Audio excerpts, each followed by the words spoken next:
السلام عليكم ورحمة الله وبركاته.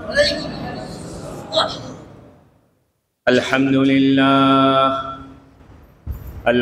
لله وكفى وسلام على عباده الذين اصطفى.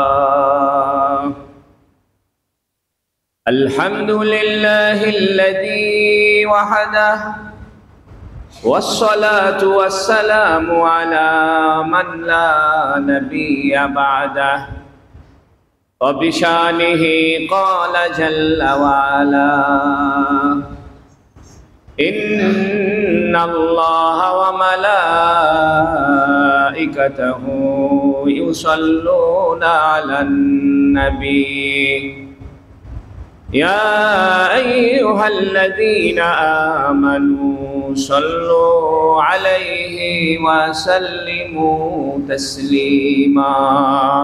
اللهم صل على محمد وعلى آل محمد كما صليت على إبراهيم وعلى آل إبراهيم إنك حميد مجيد.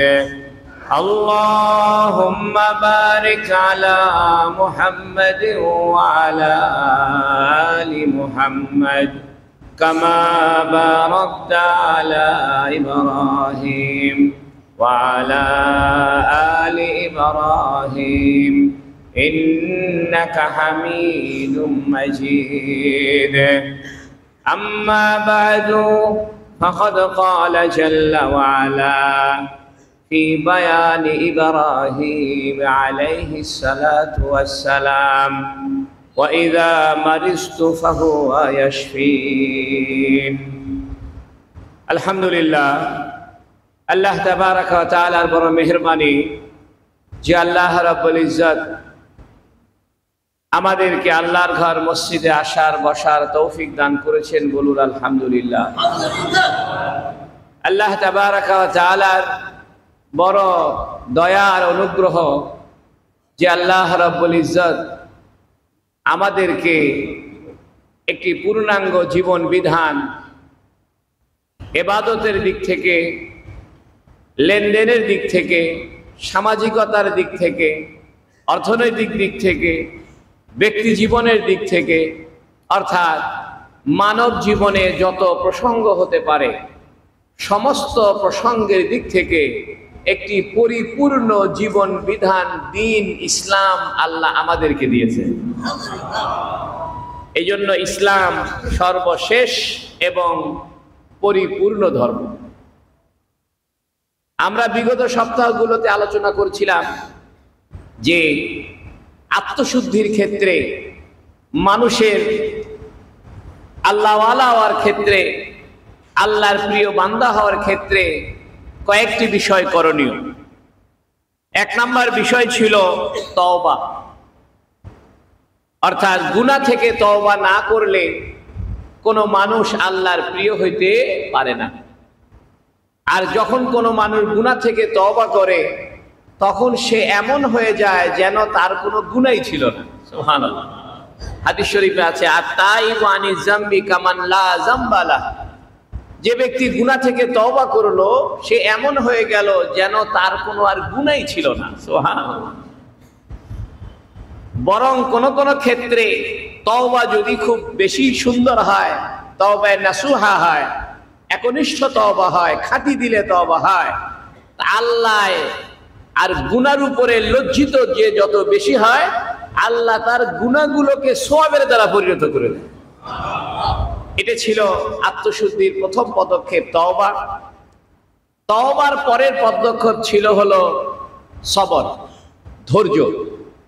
কারণ যে ব্যক্তি ধৈর্যশীল নয় সে তওবার উপরে টিকে থাকতে পারে না। তওবার উপরে টিকে থাকতে চাইলে তাকে ধৈর্যশীল হতে হয়। আর ধৈর্যশীল হইতে পারে ওই ব্যক্তি যে ব্যক্তি শুকরিয়া আদায় করে, আল্লাহ যা দিয়েছেন তাতেই সে খুশি, আল্লাহ যতটুকু দিয়েছেন সেটাই সে তৃপ্ত। এটা হলো শুকরিয়া। যা দিয়েছেন আল্লাহ তাতে আমি খুশি। এই জন্য প্রথম ছিল তওবা, এরপরে ছিল সবর, ধৈর্য, এরপরে ছিল শুকরিয়া 3 নম্বরে। 4 নম্বরে ছিল জুহুদ, দুনিয়া বিমুখতা, দুনিয়া ত্যাগ করতে হবে না, দুনিয়ার থেকে অন্তর উঠে যেতে হবে। দিলের ভেতরে যত দুনিয়ার কোনো আকাঙ্ক্ষা না থাকে, দুনিয়ার প্রতি আকর্ষণ না থাকে, পাইলেও ভালো না পাইলেও ভালো, যতটুকু পাইলাম ততটুকু ভালো। দুনিয়া আমার দরকার, কিন্তু অন্তরে দুনিয়ার কোনো জায়গা নাই। এটা ছিল 4 নম্বরে। 5 নম্বরে ছিল তাওহীদ।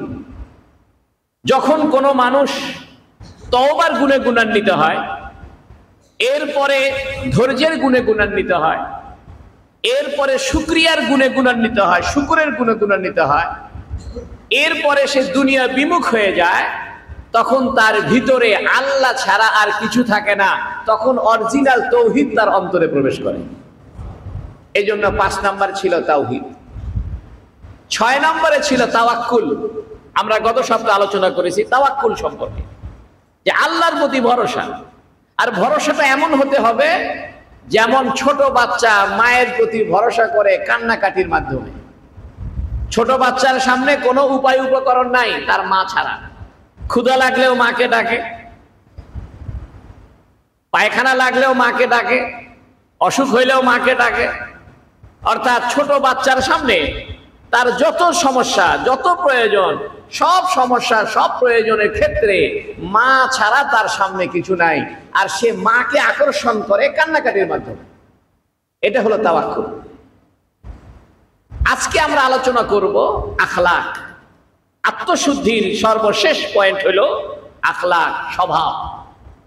সুফিয়া কেরাম বলেন, একজন আল্লাহওয়ালা মানুষ, একজন আল্লাহ ভীরু মানুষ, একজন মুত্তাকি মানুষ, তার আখলাক কেমন হবে, তার স্বভাবটা কেমন হবে, এটা সুফিয়া কেরাম কুরআনুল কারীমের একটা আয়াতকে দিয়ে উদাহরণ দিয়েছেন। আয়াতটি হলো ইব্রাহিম আলাইহিস সালামের কথা।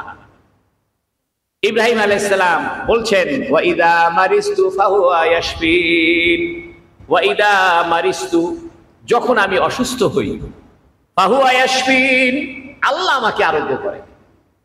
এর ভিতরে ইব্রাহিম আলাইহিস সালামের একটা আদব ফুটে উঠেছে, শিষ্টাচার, ভদ্রতা, আখলাক ফুটে উঠেছে। কি? ইব্রাহিম আলাইহিস সালাম তিনি অসুস্থ হয়েছেন, এটা নিজের দিকে সম্পৃক্ত করেছেন। ইব্রাহিম আলাইহিস সালাম বলছেন, ওয়া ইদা মারিস্তু, যখন আমি অসুস্থ হই। এ কথা বলেন নাই যখন আল্লাহ অসুস্থ করেন, তিনিই সুস্থ করেন, তা বলতেছে না। অথচ অসুস্থ করে কে? সুস্থ করে কে? ইব্রাহিম আলাইহিস সালাম বলতে পারতেন, যখন আল্লাহ আমাকে, ওয়া ইযা মারাদাল্লাহু ফাহুয়া ইয়াশফিন, যখন আল্লাহ আমাকে অসুস্থ করে, আল্লাহই সুস্থ করে, তা বলতেছে। বলতেছে আমি যখন অসুস্থ হয়ে যাই, ফাহুয়া ইয়াশফিন, তখন আরোগ্য দেয় কে? কেন? মুফাসসিরিনে কেরাম বলছেন, অসুস্থ হওয়া এটা একটা ত্রুটি, অসুস্থ হওয়া এটা একটা দোষ। এই দোষের কথাটা ইব্রাহিম আলাইহিস সালাম নিজের দিকে সম্পৃক্ত করে বলতেছেন, ওয়া ইযা মারিস্তু, আমার দোষে আমি অসুস্থ হয়েছি। আর আরোগ্য দেওয়া এটা একটা ভালো কাজ, এটা একটা গুণের কাজ, এটা একটা প্রশংসার কাজ।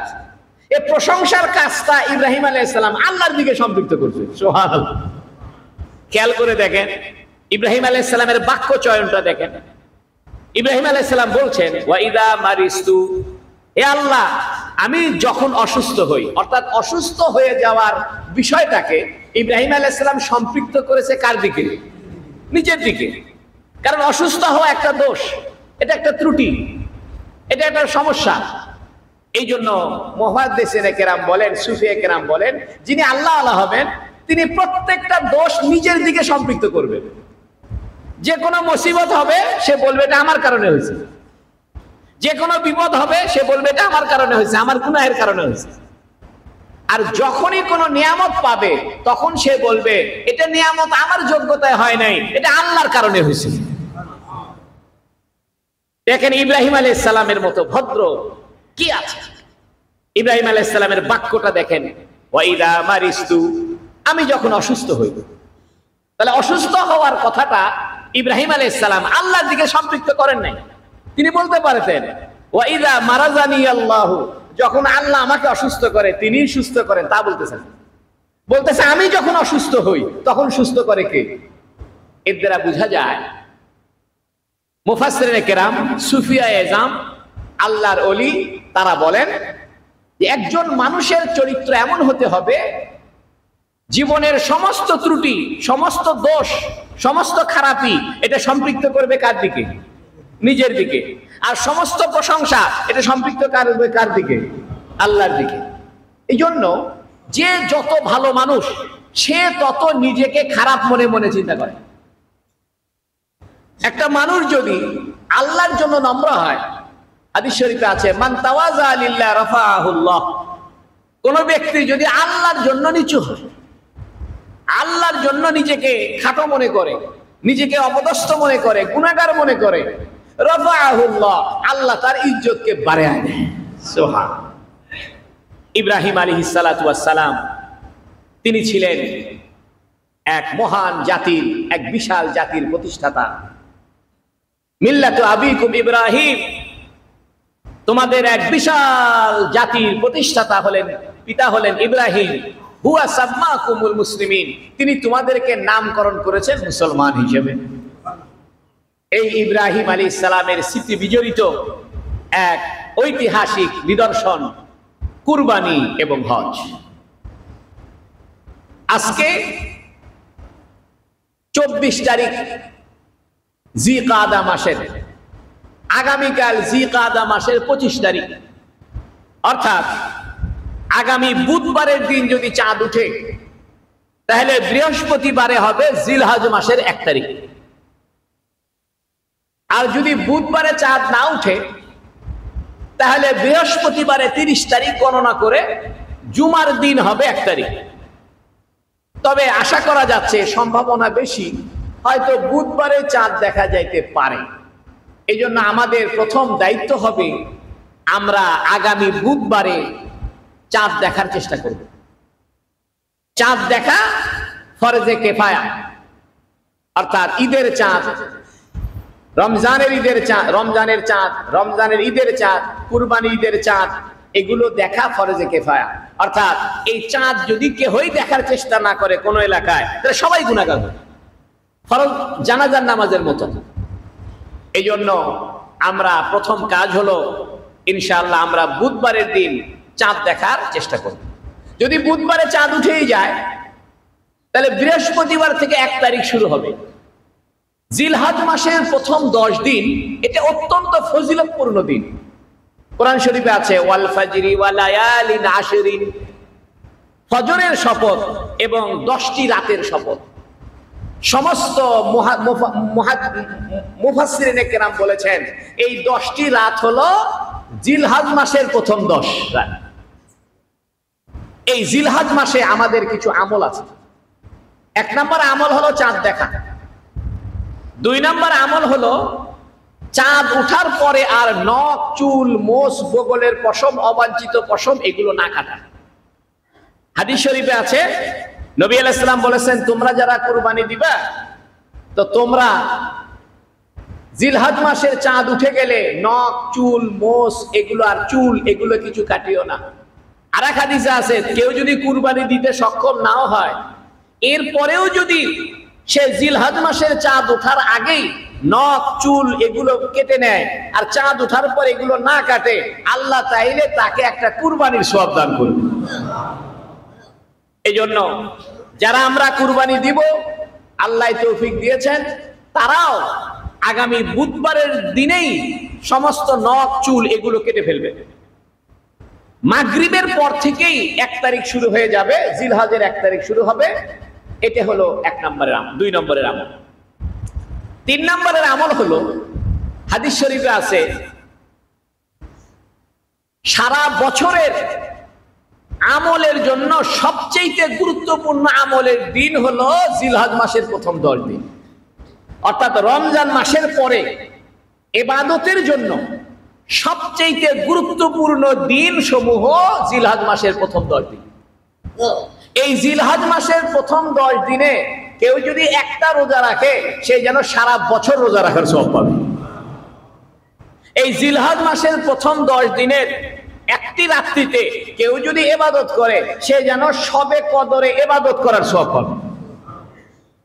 এই হাদিসটা মিশকাত শরীফে আছে, ইবনে মাজাতে আছে।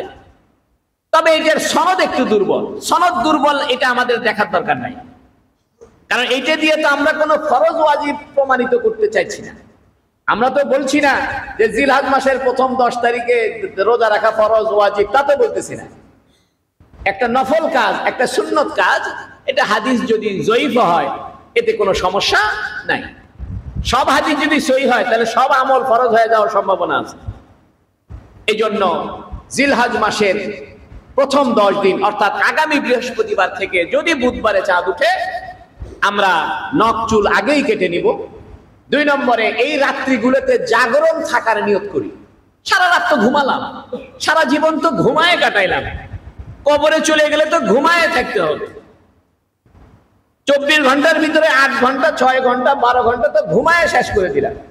আজকে থেকে নিয়ত করি যে জিলহজ মাসের এই 10টা রাত একটু ঘুমাইলাম না, দিনে ঘুমাইলাম। আর যদি অফিস আদালত থাকে, চাকরি ব্যবসা বাণিজ্য থাকে, তাহলে রাত্রেবেলা কমস কম তাহাজ্জুদটা না ছাড়ি। সারা বছর তো তাহাজ্জুদ পড়ি নাই, কমস কম জিলহজ মাসের প্রথম 10টা রাতেও যদি তাহাজ্জুদ না পড়ি তাহলে এই হাদিসের উপর আমলটা করবে কি? আর 4 নম্বরের আমল হলো জিলহজ মাসের প্রত্যেক দিন 9 তারিখ পর্যন্ত রোজা রাখার চেষ্টা করা। একটা রোজা 1 বছরের সওয়াব দিবে। সুবহানাল্লাহ। আর একটা দায়িত্ব হলো জিলহজ মাসের 9 তারিখ থেকে নিয়ে ফজরের পর থেকে নিয়ে 13 তারিখ আসর পর্যন্ত প্রত্যেক নামাজের পরে, ফরজ নামাজের পরে, ছেলে হোক মেয়ে হোক, মুকিম হোক মুসাফির হোক, সুস্থ হোক অসুস্থ হোক, প্রত্যেক নামাজের পরে তাকবীরে তাশরিক পড়া ওয়াজিব। তাকবীরে তাশরিক হলো আল্লাহু আকবার, আল্লাহু আকবার, লা ইলাহা ইল্লাল্লাহু, আল্লাহু আকবার, আল্লাহু আকবার ওয়া লিল্লাহিল হামদ। তবে এই তাকবীরটা জিলহজ মাসের চাঁদ ওঠার সাথে সাথে থেকে পড়লেও কোনো অসুবিধা নেই, বরং পড়া ভালো। জিলহজ মাসের 9 তারিখ ফজর থেকে নিয়ে 13 তারিখ আসর পর্যন্ত এই তাকবীর বলা ফরজ নামাজের পরে সবার জন্য, ছেলে হোক মেয়ে হোক, মুকিম হোক মুসাফির হোক, বলাটা ওয়াজিব। কিন্তু 1 তারিখের পর থেকেই, চাঁদ ওঠার পর থেকেই এটা বলা সুন্নাত। এই জন্য হাদিস শরীফে আছে জিলহজের চাঁদ উঠলে তোমরা লা ইলাহা ইল্লাল্লাহ, আল্লাহু আকবার, সুবহানাল্লাহ, আলহামদুলিল্লাহ এগুলোর জিকির বেশি বেশি করে আদায় করো। জিলহজ মাসের আরেকটা কাজ হলো কুরবানি করা। কুরবানি বর্তমান বাজারে যদি কারো কাছে 90,000 টাকা থাকে, অর্থাৎ সারা বছর 90,000 টাকা থাকতে হবে না, জিলহজ মাসে 10 তারিখ ফজরের পর থেকে নিয়ে 12 তারিখ মাগরিব পর্যন্ত, 10 তারিখ পুরা দিন, 11 তারিখ পুরা দিন, 12 তারিখ পুরা দিন, এই জিলহজ মাসের 10 তারিখ ফজরের পর থেকে নিয়ে 12 তারিখ মাগরিব পর্যন্ত এই 3 দিন সময়ের ভিতরে কোন ব্যক্তির নিকটে যদি অতিরিক্ত 90,000 টাকা থাকে বর্তমান বাজারে, কারণ 52.5 ভরি রূপার দাম প্রায় 1425 টাকা, সেই হিসেবে 89,000 সামথিং হয়। আমি একটা রাউন্ড ফিগার বলে দিলাম 90,000। কমস কম 90,000 টাকা যে ব্যক্তির কাছে জিলহজ মাসের ফজরের পর থেকে নিয়ে 12 তারিখ মাগরিবের আগ পর্যন্ত থাকবে, ছেলে হোক মেয়ে হোক, তার উপরে কুরবানি দেওয়া ওয়াজিব হবে। তবে নাবালকের উপরে কুরবানি ওয়াজিব হবে না, মুসাফিরের উপরে কুরবানি ওয়াজিব হবে না। জিলহজ মাসের আরেকটি সুন্নত হইল এই জিলহজ মাসের নখ চুল না কেটে আমরা মোটামুটি হাজী সাহেবদের সঙ্গে একটা সামঞ্জস্য রক্ষা করি। সুবহানাল্লাহ। কারণ হাজী সাহেবরা এই জিলহজ মাসের শুরুতেই ইহরাম বেঁধে নেবেন হজের জন্য, ওমরার জন্য, সেটা হজ্জে কেরান হোক, হজ্জে তামাত্তু হোক, হজ্জে ইফরাদ হোক। আমরাও যদি এই জিলহজ মাসে চাঁদ ওঠার পরে নখ চুল এগুলো না কাটি, তাহলে আমাদের সাথে মোটামুটি হাজী সাহেবদের একটা সামঞ্জস্য হওয়ার কারণে হইতে পারে আল্লাহ আমাদেরকে সওয়াব বাড়ায় দিবেন। এই জন্য এই জিলহজ মাসে আল্লাহ আমাদেরকে বেশি বেশি ইবাদতের তৌফিক দান করুন, বলুন আমিন। মহিলাদের জন্য কুরবানি ওয়াজিব। যদি কোনো মহিলার নিকটে বর্তমান বাজারে 90,000 টাকা থাকে, এই টাকাটা সারা বছর থাকতে হবে না। যাকাত দেওয়ার জন্য সারা বছর টাকা থাকতে হয়, কিন্তু কুরবানি দেওয়ার জন্য সারা বছর টাকা থাকতে হবে না। ঋণ বাদে যদি আপনার কাছে জিলহজ মাসের 10 তারিখ ফজরের পর থেকে নিয়ে 12 তারিখ মাগরিব পর্যন্ত এই বাজারে 90,000 টাকা থাকে, তাহলে আপনাকে কুরবানি দিতে হবে। আমাদের দেশে করে কি, পুরা পরিবার মিলে একটা কুরবানি কিনলো, কিনা বাবার নামে, দাদার নামে, দাদার নামে, ছোট বাচ্চার নামে দিল, হবে না। যাদের 90,000 টাকার মালিকানা থাকবে তাদের পক্ষ থেকেই কুরবানি ওয়াজিব হবে। যদি আপনার বাড়িতে ছেলে থাকে, মেয়ে থাকে, বিবি থাকে, মা থাকে, বাবা থাকে, এখন চিন্তা করতে হবে কার কার কাছে 90,000 টাকা বর্তমানে আছে। আজকেই বাড়িতে গিয়ে গবেষণা করবেন, জিজ্ঞাসা করবেন কে কে 90,000 টাকার মালিক। যারা 90,000 টাকার মালিক হবে তাদের পক্ষ থেকে হয় একটা ছাগল, না হয় গরুর 7 ভাগের 1 ভাগ দিতে হবে। কুরবানির ক্ষেত্রে আরেকটা বিষয় হলো, কুরবানির মাসলাটা একটু টাইট, অর্থাৎ যাকাত দেওয়ার জন্য ঋণ মুক্ত হইতে হয় এবং প্রয়োজনীয় ব্যবহার্য জিনিস থেকে অতিরিক্ত সম্পদের মালিক হতে হয়, যে সম্পদটা 52.5 রূপার সমপরিমাণ হইতে হয়। কিন্তু কুরবানির ক্ষেত্রে আপনার যদি অতিরিক্ত কাপড় চোপড় থাকে, এটাও গণনার ভিতরে আসবে। খেয়াল করে শুনেন, একজন মানুষের পাঞ্জাবি আছে 10টা, সে পরে না, 4-5টা পাঞ্জাবি ব্যবহার করে বাকিগুলো তুলে রাখছে। একজন মহিলার দামি দামি শাড়ি আছে, বেনারসি শাড়ি, জামদানি শাড়ি, কটন শাড়ি, এক একটা শাড়ির দাম 5,000, 6,000, 7,000। এই শাড়িগুলো সে আলমারিতে তুলে রাখছে, কিন্তু সারা বছর পরে না। এই শাড়ির দামটাও ওই 90,000-এর ভিতরে গণ্য করতে হবে। মহিলারা করে কি, গ্রাম দেশের মহিলারা পাতিল কিনে রাখছে, এই বড় পাতিল, তার উপরে ছোট পাতিল, তার উপরে ছোট পাতিল দিয়ে পাতিল সাজায় রাখছে, অনেক পাতিল কিনে রাখছে, ব্যবহার করে না, সারা বছরও ব্যবহার করে না।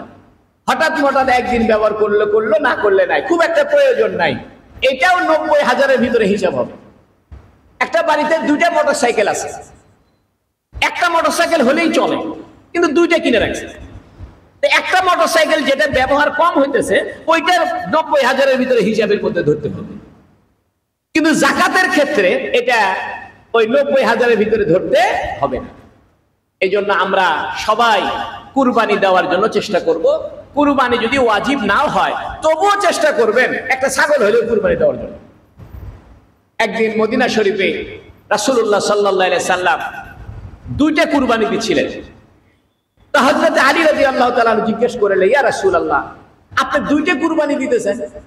তখন নবী আলাইহিস সালাতু ওয়াস সালাম বললেন, আলী, একটা আমার পক্ষ থেকে আল্লাহর দরবারে কুরবানি দিতেছি, আর একটা আমার গুনাহগার উম্মতের গুনাহ মাফের জন্য দিতেছি। আমি আর আপনি কোটি কোটি টাকার মালিক, লক্ষ টাকার মালিক, সারা জীবনে নবীর নামে একটা কুরবানি দেয়নি। সারা জীবনে হুজুর সাল্লাল্লাহু আলাইহি সাল্লামের রূহের উপরে সওয়াব পৌঁছানোর নিয়তে রাসূলুল্লাহ সাল্লাল্লাহু আলাইহি সাল্লামের রওজা পাকে একটা সওয়াব দেওয়ার উদ্দেশ্যে, হাদিয়া দেওয়ার উদ্দেশ্যে এটা কুরবানি দিলাম না। ইব্রাহিম আলাইহিস সালামের নিয়তে কুরবানি দিলাম না, ইসমাইল আলাইহিস সালামের নিয়তে কুরবানি দিলাম না। এই জন্য যারা পয়সাওয়ালা আছেন, একটু টাকা পয়সা আছে, আসলে ইবাদতের জন্য মন থাকতে হয়, টাকা পয়সা বেশি বড় বিষয় না। আপনি যদি নিয়ত করেন, আল্লাহ জোগাড় করে দিবেন।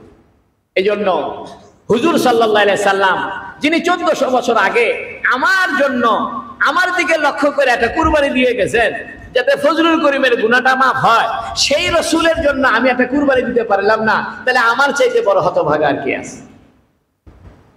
আর একটা সমস্যা আমাদের দেশে, সেটা হলো আরাফার দিন নিয়ে একটা সমস্যা সৃষ্টি হয়। সৌদি আরবের আরাফার দিন কি আমাদের আরাফার দিন কিনা? মনে রাখবেন, সৌদি আরবের আরাফার দিনের সাথে আমাদের আরাফার দিনের সম্পর্ক নয়। আমাদের দেশে যেদিন 9 তারিখ হবে, সেই দিন আরাফার দিন হবে। ওই দিনের রোজা রাখলে 1 বছরের সামনের এবং আর 1 বছরের পিছনের গুনাহ মাফ করে দেয় আল্লাহ। এটা গুরুত্বপূর্ণ একটা দিন। আমরা যদি জিলহজ মাসের প্রথম 9 দিন রোজা রাখতে নাও পারি, কমাস কম 9 তারিখে, যেদিন বাংলাদেশে জিলহজের 9 তারিখ হবে, কুরবানি ঈদের আগের দিন, ওই দিন রোজা রাখার চেষ্টা করি। একটা রোজা রাখি কমাস কম, কোরআন তেলাওয়াতটা একটু বাড়ায় দিই, বৃদ্ধি করে দিই। আল্লাহ আমাদেরকে তৌফিক দান করুক, বলুন আমিন। এই জন্য এই জিলহজ মাস আমাদের সামনে সমাগত। ইব্রাহিম আলাইহিস সালাতু ওয়াস সালাম তিনি আখলাকের পরিচয় দিয়েছেন, তিনি শিষ্টাচার আর ভদ্রতার পরিচয় দিয়ে বলছেন, ওয়াইদা মারিস্তু ফাহুয়া ইয়াশফিন, এ আল্লাহ, যখন আমি অসুস্থ হই আপনি সুস্থ করেন। এর মানে হলো দোষ আমার, অসুস্থ হয়েছে আমার কারণে, ত্রুটি আমার দিকে সম্পৃক্ত। আর আরোগ্য করে দেওয়া ভালো কাজ, এটা দামি কাজ, প্রশংসনীয় কাজ, অতএব সমস্ত প্রশংসা কার? এখান থেকে আমরা শিখব, যত দোষ যত ত্রুটি এগুলো কার? আমার। আর যত প্রশংসা কার? একটা মানুষ যদি তার দৈনন্দিন জীবনে প্রতিটা ক্ষেত্রে দোষগুলোকে নিজের দিকে সম্পৃক্ত করে আর প্রশংসাগুলোকে আল্লাহর দিকে সম্পৃক্ত করে, ওই লোকটার চরিত্রবান হয়ে যায়। সুবহানাল্লাহ। কারণ তার সামনে খুলে দোষ দেখে নিজের, আর অপরের প্রশংসা দেখে। বড় দুঃখ কি জানেন? আমরা নিজেদের দোষ দেখতে রাজি নাই, নিজেদেরকে ভালো মনে করতে খুশি লাগে। অথচ ইসলামের শিক্ষা হলো তোমরা নিজেদের দোষ দেখো, অপরের গুণ দেখো। তাই ইব্রাহিম আলাইহিস সালাম বলছেন, ওয়াইদা মারিস্তু, হে আল্লাহ যখন আমি অসুস্থ হই। এ কথা বলেনি হে আল্লাহ যখন আপনি আমাকে অসুস্থ করেন, তা বলতেছেন। যদি অসুস্থ করছে কে? আল্লাহ অসুস্থ করছে। কিন্তু ইব্রাহিম আলাইহিস সালাম বলতেছেন, আল্লাহ অসুস্থ হওয়া একটা ত্রুটি, এটা একটা দোষের কাম, এটা আমার পক্ষ থেকে হয়েছে। আর আরোগ্য করে দেওয়া এটা একটা ভালো কাজ, অতএব এটা আপনার পক্ষ থেকে হয়েছে। ইব্রাহিম আলাইহিস সালাতু ওয়াস সালাম হজের ব্যবস্থা প্রবর্তন করেছেন। আদম আলাইহিস সালাম থেকে হজ ছিল, কিন্তু ইব্রাহিম আলাইহিস সালাম এটাকে সুপ্রতিষ্ঠিত করেছেন, এটাকে পূর্ণাঙ্গ রূপ দিয়েছেন। এবং ইব্রাহিম আলাইহিস সালামের সেই তরিকার উপরে আজও পর্যন্ত হজ চলে আসছে। আজও পর্যন্ত আরাফার ময়দানে লক্ষ মানুষ জমা হইতেছে, সাদা কালো সব একসাথে হইতেছে। ইব্রাহিম আলাইহিস সালাম বলছেন, ইন্নী ওয়াজ্জাহতু ওয়াজহিয়া লিল্লাযী ফাতারাস সামাওয়াতি ওয়াল আরদা হানিফা ওয়া মা আনা মিনাল মুশরিকিন। কত সুন্দর কথা বলতেছে, ইন্নী ওয়াজ্জাহতু, আয় আল্লাহ আমি আমার চেহারা আপনার দিকে করে রাখছি, আপনি ছাড়া আমার কেউ নাই। বাপে বাড়ি থেকে বাইর করে দিছে, আজব বড় লোকের ছেলে ছিল, বাড়ি থেকে বাইর করে দিছে। ইব্রাহিম আলাইহিস সালাম খোলা আকাশের নিচে যায়া আসমানের দিকে তাকায় বলতেছে, ইন্নী ওয়াজ্জাহতু ওয়াজহিয়া, এ আল্লাহ আমি আমার চেহারা আপনার দিকে করছি, লিল্লাযী ফাতারাস সামাওয়াতি ওয়াল আরদা হানিফা, যিনি আসমান আর জমিনকে একনিষ্ঠভাবে তৈরি করেছেন, ত্রুটিমুক্তভাবে তৈরি করেছেন। ওয়া মা আনা মিনাল মুশরিকিন, আমি কিন্তু ইয়া আল্লাহ শিরিক করি না, আমার শিরিক নাই আল্লাহ, আমি আপনার সঙ্গে কাউকে শরীক করি না। আপনি এক, আপনি একক, আপনি সমস্ত ক্ষমতার অধিকারী, সমস্ত প্রশংসা আপনার, সমস্ত ত্রুটি আমার, এটা আমি স্বীকার করি। ইব্রাহিম আলাইহিস সালাম বলছেন, ইন্না সালাতি ওয়া নুসুকি ওয়া মাহইয়ায়া ওয়া মামাতি লিল্লাহি রাব্বিল আলামিন। এজন্য আল্লাহ আমাদের সবাইকে হজ করার তৌফিক দান করুন, বলুন আমিন। দিলের ভিতরে যদি হজের তামান্না থাকে, ইব্রাহিম আলাইহিস সালাম মুহাম্মদ সাল্লাল্লাহু আলাইহি ওয়াসাল্লামের প্রেম আর মহব্বত থাকে, আল্লাহর ভালোবাসা জাগ্রত থাকে, আমি কসম করে বলি আল্লাহ আপনাকে হজে নিবেই নিবে, নিবেই নিবে। একটা 2 মিনিটে একটা ঘটনা বলে শেষ করে দিই। এক রিকশাওয়ালা, সে হজ ক্যাম্পে যখন হাজিদেরকে নিয়ে যায় রিকশায় করে, তো ভাড়া নেয় না।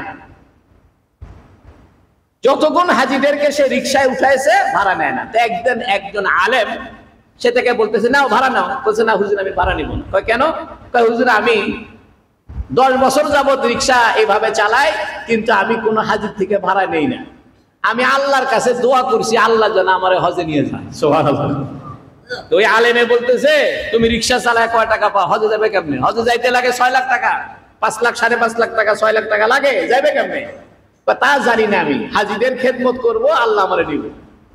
ওই রিকশাওয়ালা বলতেছে যে হুজুর, না সেই রিকশাওয়ালা একদিন দেখে মক্কায় ওই আলেমের সাথে দেখা, তো বলতেছে, আরে তুমি হজে কেমনে আসলে? বলতেছে, হুজুর আমি একদিন এক প্যাসেঞ্জারকে রিকশায় তুলছি, তো তা আমি তার থেকে ভাড়া নেই নাই। সে লোকটা বড় লোক ছিল, তো বলতেছে ভাড়া নাও, বলছে আমি ভাড়া নিব না, আমার জন্য দোয়া করবেন যাতে আমি হজে যেতে পারি।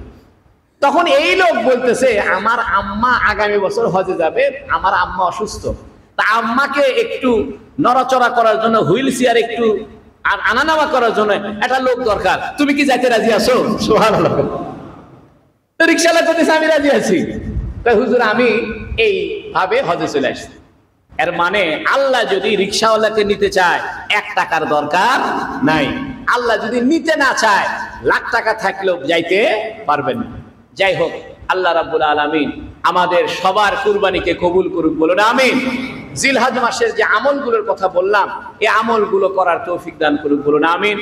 তো আলহামদুলিল্লাহ, আজকে রাত 12টায় আমি বগুড়া থেকে রওনা হব হজের উদ্দেশ্যে।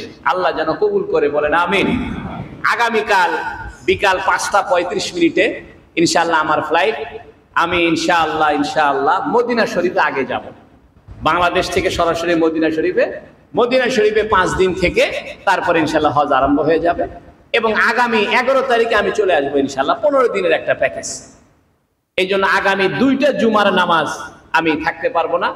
বাকি মোহতামিম সাহেব আছেন, আরো ওস্তাদ আছেন, ওনারা নামাজ পড়াবেন, আপনারা থাকবেন, মাদ্রাসার প্রতি খেয়াল রাখবেন, আমাদের জন্য দোয়া করবেন। আর আপনারা যারা নবী আলাইহিস সালামকে সালাম দিতে ইচ্ছুক আমার সঙ্গে বলেন, আসসালাতু আসসালামু আলাইকা ইয়া রাসূলুল্লাহ, আসসালাতু আসসালামু আলাইকা ইয়া হাবিবাল্লাহ, আসসালাতু আসসালামু আলাইকা ইয়া শাফিআল মুযনিবিন। যে হুজুর এই সালামটা নবীর কাছে পৌঁছায় দিন। ইনশাআল্লাহ, যেহেতু আমি আগামীকাল শনিবার রাত্রে ইনশাআল্লাহ আল্লাহ চাইলে মদিনা শরীফ পৌঁছে যাব। রাত্রে ইনশাআল্লাহ মদিনা শরীফে জিয়ারত করব। আশা করা যায় আগামী রাত্রেই আপনাদের সালাম যেন সহি সালামতে মদিনার রওজা পাকে পৌঁছায় দিতে পারি। আল্লাহ আমার গুনাহ মাফ করে, আল্লাহ আমার সহায় হয়, যাতে সুস্থভাবে সব কাজ করে আসতে পারি। দোয়া করার সময় আপনাদের কথা মনে হয়, আপনাদের চেহারাটা আমার সামনে আল্লাহ ভাসায় দেয়, সেই দোয়াটাও করুন, যাতে যেখানে যেখানে দোয়া কবুল হয় ওই সময় যেন আপনাদের কথা আল্লাহ স্মরণ করায় দেয়। আল্লাহ আমাদের সবাইকে কবুল করুন, বলুন আমিন। ওয়া আখিরু দাওয়ানা আলহামদুলিল্লাহি রাব্বিল আলামিন। যারা সুন্নত করেন নাই সুন্নত করেন।